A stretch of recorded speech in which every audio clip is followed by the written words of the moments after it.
Graça e paz, querido. Como vai?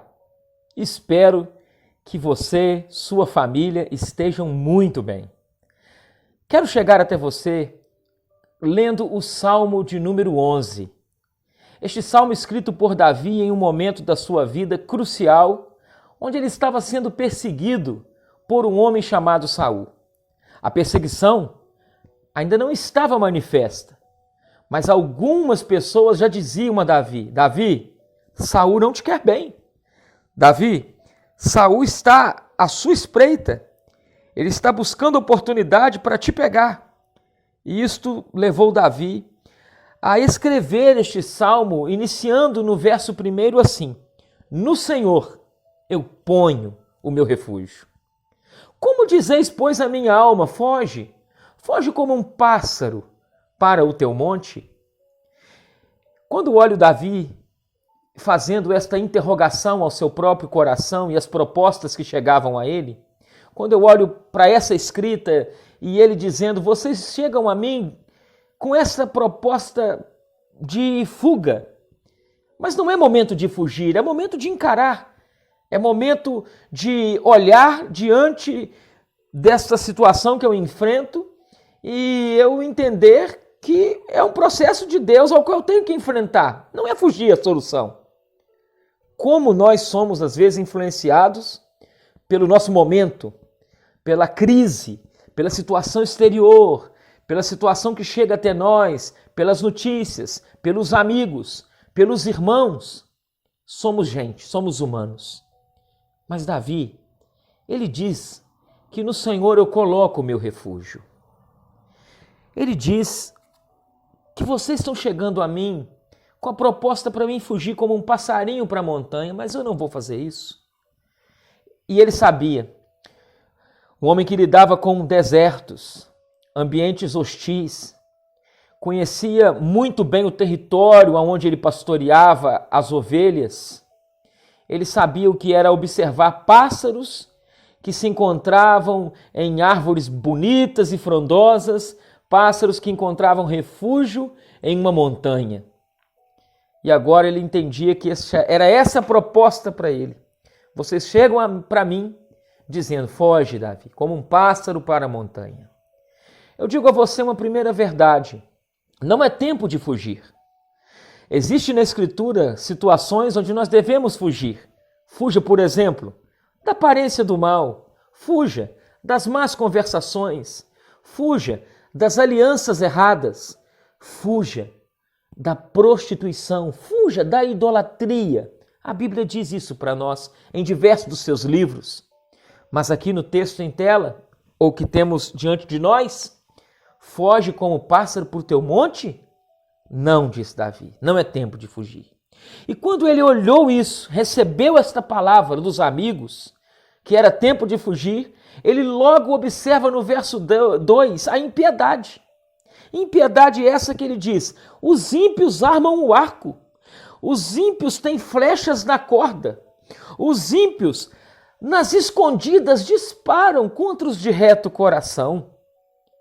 E ele então começa a observar que ele tinha a seguinte opção: ouvir os amigos e fugir, fazer de Deus o seu refúgio secreto, ou dar valor à impiedade que se manifestava com algumas figuras interessantes do verso 2. Os ímpios armam o arco, os ímpios dispõem a flecha na corda para disparar contra os de coração reto. E diz a Escritura que ele então faz uma segunda pergunta: destruídos as bases, destruídos os fundamentos, o que poderá fazer o justo? Davi para, Davi reflete, Davi vive esse momento intensamente com essas opções: fugir, me deixar influenciar pelo processo da impiedade ao qual eu estou inserido dentro dele e que chega a mim como uma flechada muitas vezes. E essas flechas chegam às ocultas, às escondidas, disparadas maliciosamente contra os de reto coração. E são flechas que, quando chegam, elas têm paralisado muitas pessoas. Você conhece pessoas que estão paralisadas com flechadas de anos, uma palavra maldita, um gesto, uma atitude, soldados feridos, filhos de Deus machucados, que não conseguem mais escrever um salmo, cantar, porque estão perturbados por causa da impiedade. Mas o lindo do texto é que quando Davi faz a pergunta, destruídos os fundamentos, o que poderá fazer o justo? Destruído as bases, ele olha agora para cima, ele olha para o alto. E quando ele olha para o alto, ele diz: o Senhor está no seu trono. O Senhor tem nos céus o seu trono. O Senhor, ele está no seu templo. O Senhor tem olhos. O Senhor tem olhos atentos. O Senhor, diz a Escritura, as suas pálpebras sondam os filhos dos homens. E como é o sondar de Deus? O sondar de Deus é algo tão lindo e profundo que Ele conhece a você por dentro, por fora, por detrás e por diante, passado, presente e futuro. O Senhor tem olhos atentos. Suas pálpebras sondam os filhos dos homens. E diante do trono ele tem a seguinte inspiração: o Senhor disciplina o justo, e o Senhor também disciplina o ímpio. Mas aquele que ama a violência, a sua alma o abomina.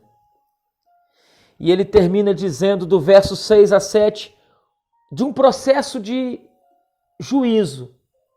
Juízo para com as flechadas da impiedade, juízo para com a impiedade, juízo para com os perseguidores sem causa, juízo.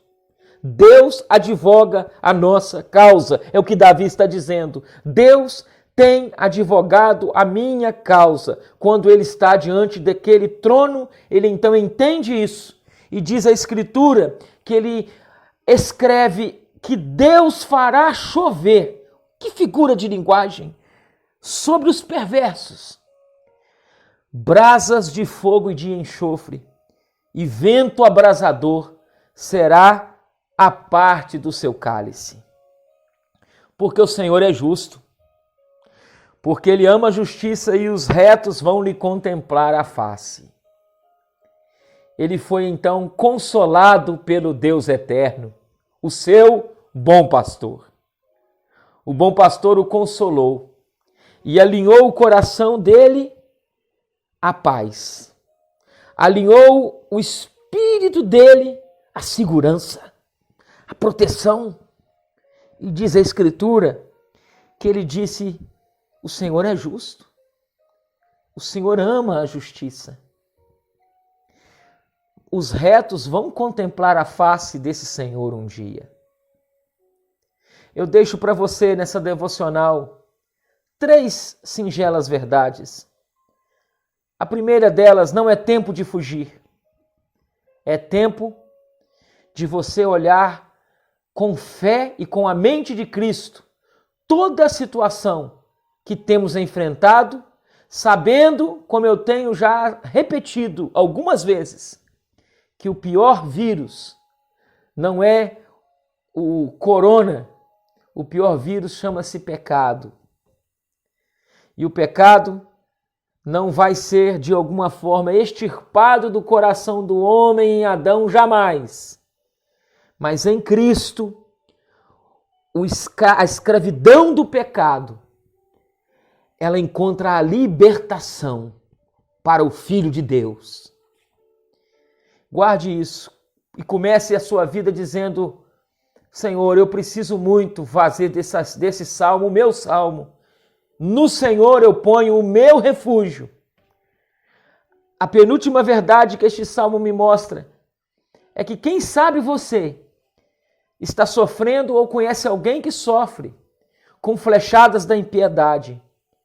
E neste vídeo e por esta mídia, eu posso dizer a você que essas flechas ferem sim e doem muito, mas nada melhor para a cura do que a flechada santa da palavra de Deus.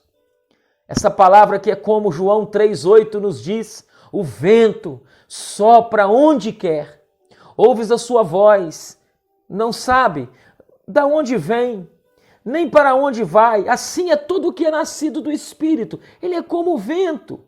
E essas flechadas que o Senhor lança chegam às vezes na leitura da Escritura Sagrada, chega através da exposição de uma mensagem bíblica, até mesmo na virtualidade.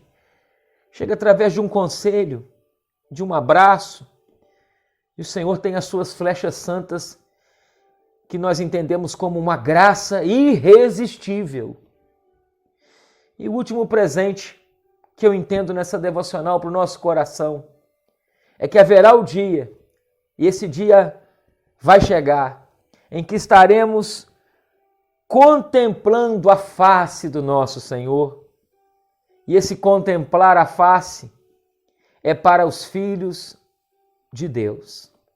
Os retos lhe contemplarão a face. Não existe retidão no homem natural.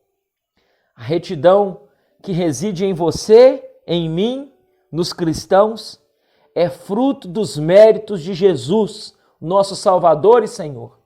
E os retos lhe contemplarão a face, porque chegarão diante do trono pelos méritos de Jesus Cristo e pela obra de Cristo no Calvário. Eu quero orar por você, para que a sua vida seja ganha dia após dia e que todo desajuste dentro do seu coração, todo pânico, pavor e medo seja dissipado pelo poder da Escritura, pelo Espírito de Deus, pelo poder do Evangelho. Vamos orar. Pai Santo, obrigado pela vida de cada irmão, de cada irmã. Eu rogo por essa mídia, que este homem, que esta mulher, seja profundamente enriquecido com essa porção da Tua palavra. É tempo, Pai querido, de nossas vidas fluírem salmos, salmos que exaltem a Ti a tempo e fora de tempo, mesmo diante das angústias, e sempre, como temos aprendido, salmos que expressam o nosso contentamento em Cristo. Eu te peço que o Senhor nos ajude nessas três verdades, a fazer de Ti o nosso refúgio, a entender que num futuro breve, em Cristo, contemplaremos a face gloriosa do Senhor. E que não devemos, ó Pai, dar tanta vazão, tanto valor, tanto apreço às feridas das flechadas da impiedade, mas sim apreciarmos a bondade do Senhor lançando sobre nós flechas santas e flechas de luz. Obrigado pelo Teu amor, obrigado pelo Teu cuidado, obrigado por Tua bondade. Nós te agradecemos em nome do Pai, do Filho e do Espírito Santo. Amém e amém. Querido, que Deus abençoe a sua família e um bom final de semana para você.